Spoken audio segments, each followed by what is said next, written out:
Celina fez a pergunta de US$ 1 milhão aqui, né? Obrigada, Celina. Thaís, minha dúvida é sobre como lidar com a ansiedade em relação à produtividade quando estamos trabalhando em meio a essa pandemia. Se tem um assunto que eu tenho falado, Celina, você não tem ideia. É revista me ligando, é TV, é um monte de gente, todo mundo. Thaís, pelo amor de Deus, ajude as pessoas com relação à produtividade, trabalhando em home office, trabalhando com pandemia, trabalhando com filho, com cachorro, com internet que cai, com tudo acontecendo, com a ansiedade de não saber o que vai acontecer, com pessoas entrando em depressão. Então, assim, Celina, ó, tem a boa e a má notícia. A má notícia é que não sabemos quando vai acabar, né? Então, acho que todo mundo já sabe disso, não precisa focar. Próximo. A boa notícia é que todos nós estamos passando por esse desafio aí juntos como humanidade. Então, eu acredito muito no poder de criação do ser humano, especialmente dos bem-intencionados, que pensam sempre no bem coletivo e não apenas no bem individual, e que a gente vai conseguir encontrar boas soluções. Eu tenho um primo, por exemplo, que ele trabalha com vendas, sempre viajou muito a trabalho, etc, etc, mas nunca parava em casa e agora a empresa decretou home office para sempre. E ele tá super feliz, porque ele fala: quando voltarem as viagens, que era uma coisa que eu gostava de fazer, eu vou fazer, mas também achava inútil eu perder 2 horas do meu dia no trânsito para ir trabalhar no escritório, sabe? Sendo que eu trabalho com vendas, só preciso de um telefone. Então, cada vez mais, todos os dias, praticamente, eu compartilho uma notícia no meu Twitter de alguma empresa que resolveu fechar a sede porque vai ficar home office para sempre. E aí, a minha preocupação, a minha luzinha vermelha na cabeça é sempre pensar, tá, será que o trabalhador vai sofrer como sempre nesse processo histórico ou a gente vai ter projetos de lei legais para garantir a integridade dessas pessoas trabalhando em casa, desde a internet que a empresa, em teoria, deveria pagar, a proporcionar condições favoráveis, né, para essa pessoa trabalhar em casa, e a própria questão da saúde mental. Eu acho que isso são algumas pequenas coisas, eu falo pequena, porque se a empresa está fechando um prédio, isso é uma ação grande. Pagar a internet para os funcionários, sei lá, dar a cadeira do escritório para o funcionário trabalhar em casa e ter uma psicóloga dando atendimento assim que seja em grupo, eu acho que são ações pequenas, no sentido de simples, não de pequenas em valor, que eu acho que elas têm grande valor. Então eu acho que cada vez mais a gente vai ver as empresas entendendo isso, Celina, porque o grande agravante, eu penso, é a diferença do tempo de trabalho que a gente tem. Então, ok, eu não tenho trânsito, não tenho período de deslocamento, mas eu trabalhando na minha casa, com o meu cachorrinho aqui do meu lado, com o meu filho vindo aqui toda hora, o meu marido precisando de mim, é diferente de eu estar num escritório completamente isolada dessas questões domésticas todas.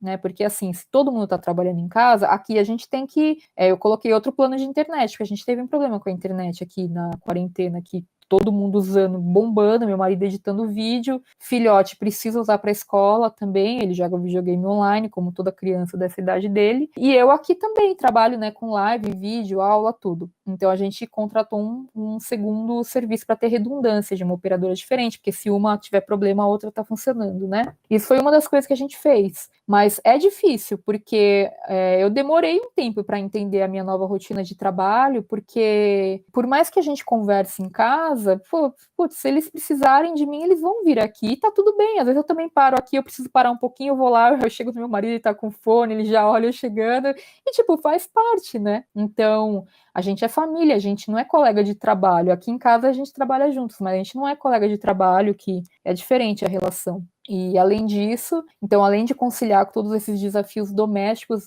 mais de relacionamento do que de tarefas, porque isso a gente aprende a conciliar com a prática, né? Pelo menos é isso que eu proponho, que a gente vá testando, mas é mais essa questão emocional, de estarmos todos juntos o tempo inteiro. Então, eu acho que hoje em dia já tem uma normalização legal, né? No sentido de que hoje eu fiz uma reunião na hora do almoço entre uma aula e outra, só que coisa. E aí o meu cachorro parou aqui do meu lado e começou a latir. Daí eu falei, desculpa, eu tenho que pegar o cidadão aqui, daí eu peguei ele no colo, com aquela roupinha de xadrez escocesa, né? E aí o rapaz, eu falava, não, tá tudo certo. E daí, tipo, 5 minutos depois, a gata dele passou na frente, assim, ele xuxu, xuxu, xuxu. E eu falei, tá tudo certo, gente. Então, assim, a gente, de alguma maneira, humaniza um pouco, né, o trabalho, eu acho, a gente tá em casa, mas tem muitas questões que a gente não pode deixar de abordar. Então, imagina só, Eu tenho um casal de amigos que eles têm 2 filhos, eles moram num apartamento de 45 metros quadrados. Então, assim, são 2 crianças em idade escolar, um tem a idade do Paul, um pouquinho mais velho, e uma é bem mais nova, acho que tem 4,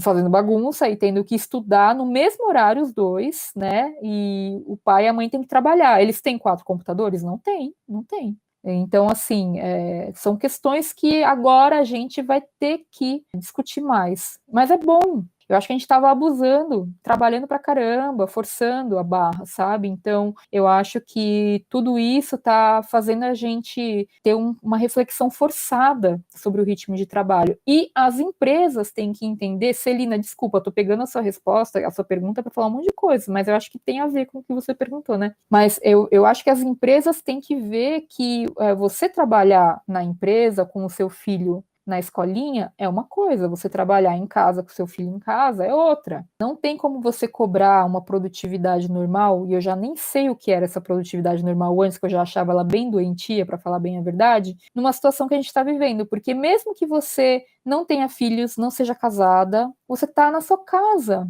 e você está vendo esse sofrimento do mundo, quantas pessoas já não morreram hoje, o que vai acontecer, qual que é a próxima notícia bombástica da vez que vai deixar todo mundo inseguro, eu tô me sentindo mal, tô com ansiedade, tô começando a ficar com depressão, então a gente tem questões psicológicas que a curto prazo a gente não tem ideia ainda do que serão. Eu falo isso muito com a minha psicóloga, né? Eu não sei, a gente não sabe quanto tempo vai levar, então a gente não tem como saber o efeito que isso vai ter no nosso consciente e inconsciente a médio e longo prazo na nossa vida. Então, o pessoal fala muito assim da galera que vivia em época de guerra. Eu acho que é bem diferente, tá? Nem quero comparar. Inclusive, eu tô lendo vários livros da Segunda Guerra Mundial porque eu considero até autoajuda, de verdade, ver assim que o que a gente está passando no momento não é tão ruim quanto foi naquela época, que aquilo lá foi uma coisa absurda, demoníaca, né, para usar esse termo certo, eu acho. Ler um pouquinho assim sobre o que outras pessoas passaram em épocas de privações, né, tem me ajudado a ter uma compreensão melhor em termos de perspectiva, para a gente poder entender que qualquer coisa que a gente sentir de ansiedade, de depressão, é genuíno,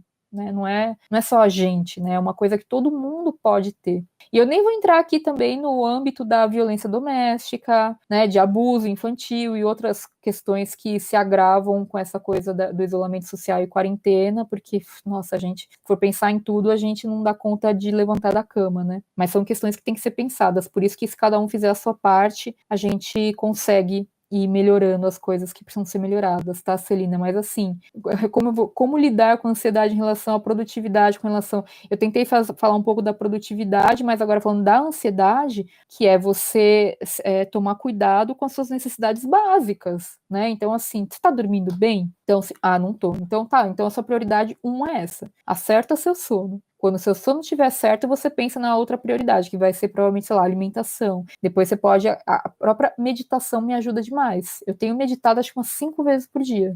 Eu tripliquei assim a quantidade de vezes que eu paro e falo, vou meditar. E eu sou uma pessoa que já pratica meditação há muitos anos. A gente começa a sentir quando a gente está se sentindo meio fora do eixo. E a ansiedade, eu acho que quem não está sentindo ansiedade nesse mundo que a gente vive antes da quarentena já devia estar sentindo, porque é muita mensagem, é muita notificação, é muita luz elétrica, muita desconexão com o ritmo circadiano, né, que é o ritmo a gente, né, com a luz do sol e tal. Agora na quarentena, então, desandou total. Então é ficar de olho nessas necessidades básicas, atendê-las